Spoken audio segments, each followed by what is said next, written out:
ये धरना प्रदर्शन का कार्यक्रम सारे देश भर में चल रहा है। इस धरना प्रदर्शन का और पिछड़ा वर्ग मोर्चा के द्वारा जो ज्ञापन दिया गया है आज ओबीसी की जाति जनगणना को लेकर के, बहुजन मुक्ति पार्टी देश भर में आपकी मांगों का समर्थन करती है। जिस तरीके से शेड्यूल्ड ट्राइबल एरिया के विरोध में मुट्ठी भर जो शासक जातियां हैं आए दिन षड्यंत्र कर रही हैं, जल जंगल ज़मीन पर कब्जा कराने का काम मुट्ठी भर लोगों के द्वारा, उद्योगपति पूंजीपतियों के द्वारा केंद्र सरकार और राज्यों की सरकार मिला करके झारखंड जैसे प्रदेश के अंदर में एक आदिवासी मुख्यमंत्री होने के बाद भी यहाँ पर तमाम धन संपदाओं पर, खनिज संपदाओं पर, चाहे वो कोलेरी एरिया हो, चाहे अभ्रक का क्षेत्र हो, जो बहुमूल्य बेशकीमती धातुएं झारखंड की सरजमी पर जो पाई जाती हैं, वनों को काटा जा रहा है।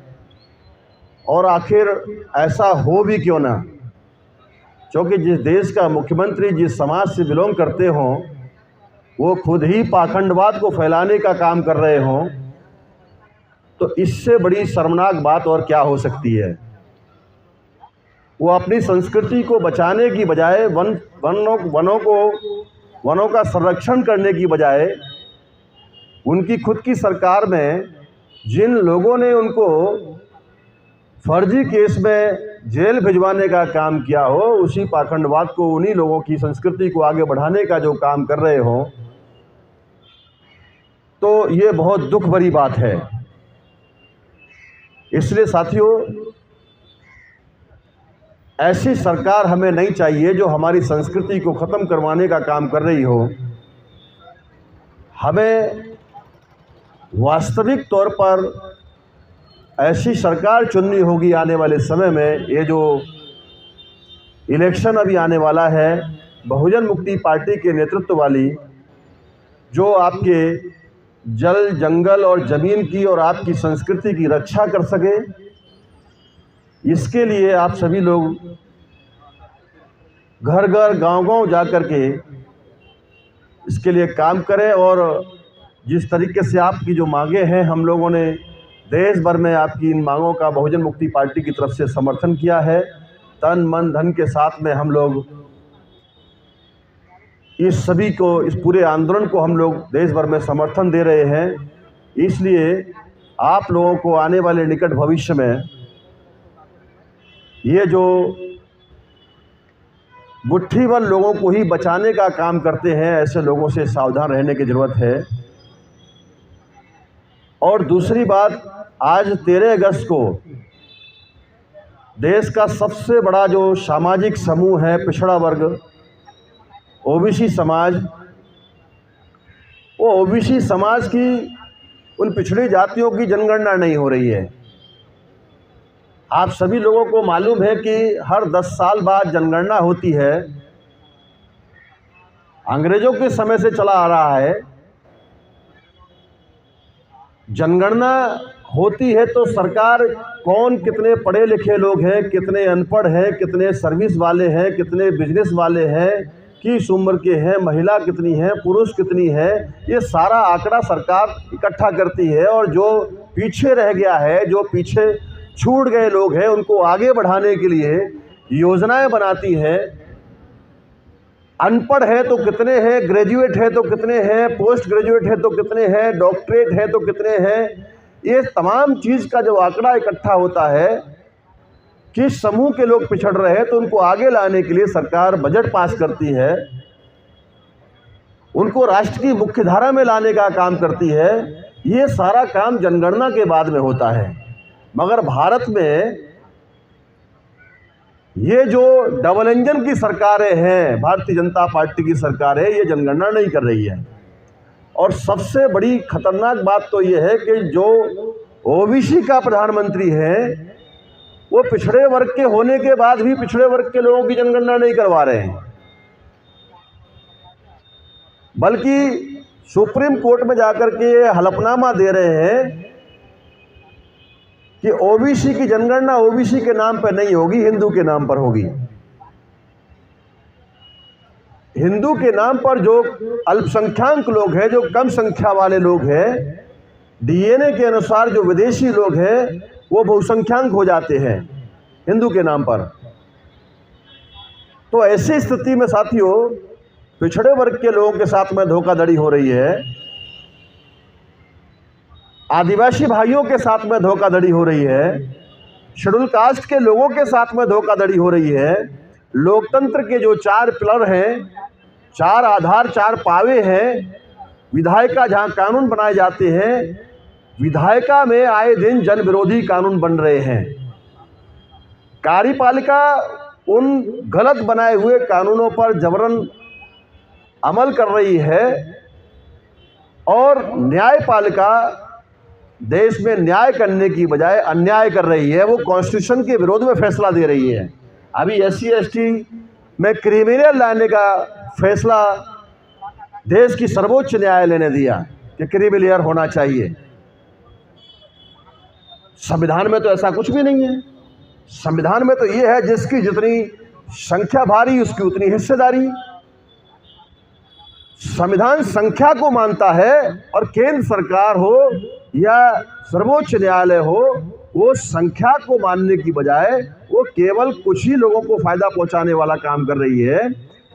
जैसे ओबीसी के अंदर में क्रिमिनल लगाया गया 16 नवंबर 92 को, वैसे ही अभी क्रिमिनल लगाने की बात सर्वोच्च न्यायालय की तरफ से कही गई है। ये बात सही नहीं है, जबकि शेड्यूल ट्राइब तो पार्टी ही नहीं है उसमें। ये मामला सुप्रीम कोर्ट में जो गया था वो शेड्यूल कास्ट वर्सेस वहाँ की जो स्टेट गवर्नमेंट थी, Punjab state versus schedule caste का मामला था, Andhra Pradesh versus schedule caste का मामला था।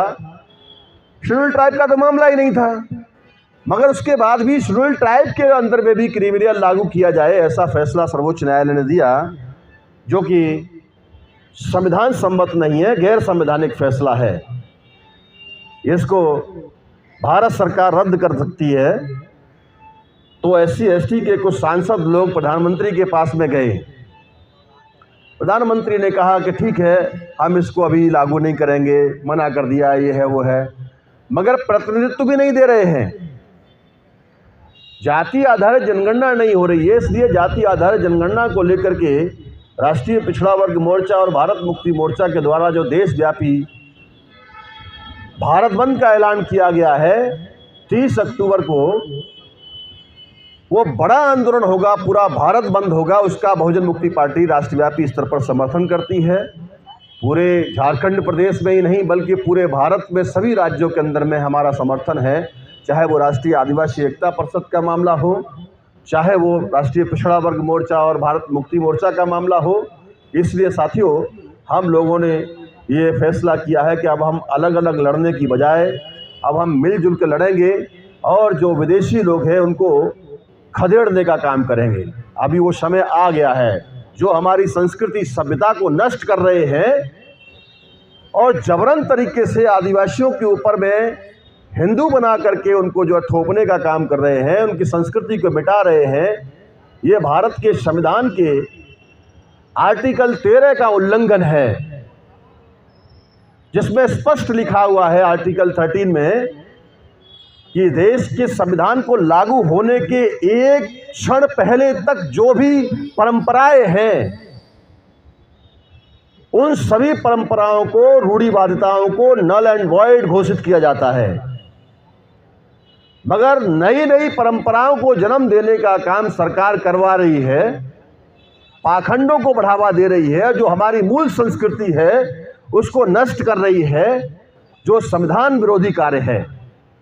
इसलिए सारे देश भर में हम ऐसे फैसलों का धिक्कार करते हैं और जाति जनगणना को लेकर के एक बहुत बड़ा सुनामी आने वाली है। अभी बड़ा ऐलान है, भारत बंद होगा। जैसे श्रीलंका के अंदर में अभी शेख हसीना को भाग करके भारत में शरण लेनी पड़ी और वही लोग उसको शरण दे रहे हैं शेख हसीना को, जो लोग भारत में डेली हिंदू मुस्लिम करवाने का काम कर रहे हैं, तो फिर उसको शरण क्यों दे रहे हैं ये लोग? इनका दोगला चरित्र है। इस दोगले चरित्र को देश की जनता के सामने लाने की जरूरत है। इसलिए साथियों, इन दोनों ही मुद्दों का हम लोग देशव्यापी स्तर पर समर्थन करते हैं और आगे भी आपकी इस लड़ाई में हम लोग शामिल रहेंगे लगातार तौर पर। मगर ये देश में व्यवस्था परिवर्तन करने के लिए, सत्ता परिवर्तन करने के लिए आप लोगों को तैयार रहना होगा। आगामी चुनाव में भी ये जो आपकी जनविरोधी सरकार है, इसको उखाड़ फेंकना होगा। इस बात को आपको ध्यान में रखना है। जब से झारखंड अलग हुआ है, तब से या तो बीजेपी की सरकार रही है या जेएमएम की सरकार रही है। इन दोनों ही सरकारों ने, बीजेपी, जेएमएम, बीजेपी दोनों ने मिलकर के ही लूटने का काम किया है, लुटवाने का काम किया है। जो उद्योगपति लुटेरे हैं, उनको पूरे झारखंड पर कब्जा करवाने का काम किया है। इसलिए इनके चरित्र को पहचानने की जरूरत है। तीसरी शक्ति का निर्माण इस देश में हो गया है। झारखंड में पूरी शक्ति के साथ में हम लोग चुनाव मैदान में उतरने वाले हैं। आप लोग तन मन धन के साथ में साथ और सहयोग करेंगे। आपकी अपनी सरकार, बहुजन मुक्ति पार्टी की सरकार बनाएंगे। ऐसे में आप लोगों से अपेक्षा करता हूँ। बहुत बहुत धन्यवाद। आप सभी लोगों को क्रांतिकारी जोहार। जय मूल्यवासी साथियों, जय भारत। Thank you.